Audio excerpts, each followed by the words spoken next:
Hello বন্ধুরা, শুভ সন্ধ্যা। তো সবে স্নান টান করে উঠলাম, এই দেখো চুল একদম ভেজা। তো গরমে না অনেকবার করে স্নান করতে হচ্ছে, প্রচুর কাজকর্ম করি তো প্রচুর স্নান টান করতে হচ্ছে। তো যাইবার হোক, তোমরা কেমন আছো বলো।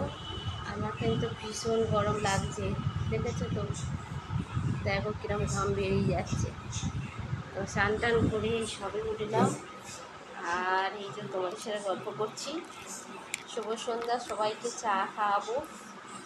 চাটা খাওয়ানোর জন্য চা খাচ্ছি, চা নিয়ে যাচ্ছি।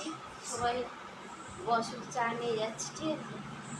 স্নান টান করেছি, চুল টুল গোটা ভেজে দেখো, পুরো স্নান করে চুল ভেজা। এখন চুল শুকনো করছি, পাখা চালিয়ে দিয়েছি, আর এই যে তোমাদের সাথে গল্প করছি। তো আমাকে কেমন লাগছে এই শাড়িটা পরে, আর আমাকে কীরকম লাগছে একটু সবাই কিন্তু বলতে জানো, বলো না, ঠিক আছে। ভালো লাগছে কি খারাপ লাগছে এটাও জানাবে।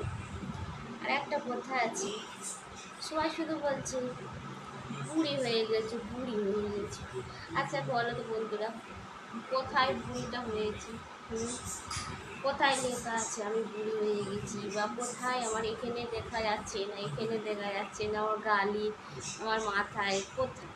এখন তো একটাও চুল পেকেছে নাকি? হুম, শুধু বলছে বুড়ি হয়ে গেছি, বুড়ি হয়ে গেছি। আমি কিন্তু এখনও বুড়ি হইনি, কচি ছুগড়ি হয়ে আছে। তো সত্যি কথা বলতে দেখো, দুটো ছেলে মেয়ে আছে। ছোটোবেলায় বিয়ে হয়েছিলাম, 16 বছরে বিয়ে হয়েছিলাম। তো এখন যথেষ্টই তো বয়স হবে।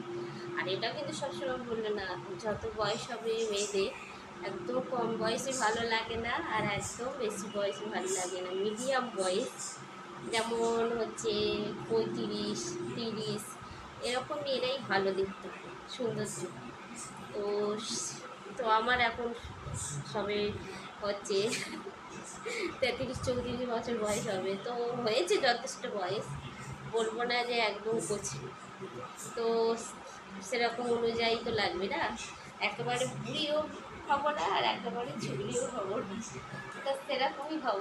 তো আমি তো সবসময় তোমাদেরকে বলি যে সিং ভেঙে বাছুরের দলে নাম দিয়েছি, তো এটা তো মানতে হবে।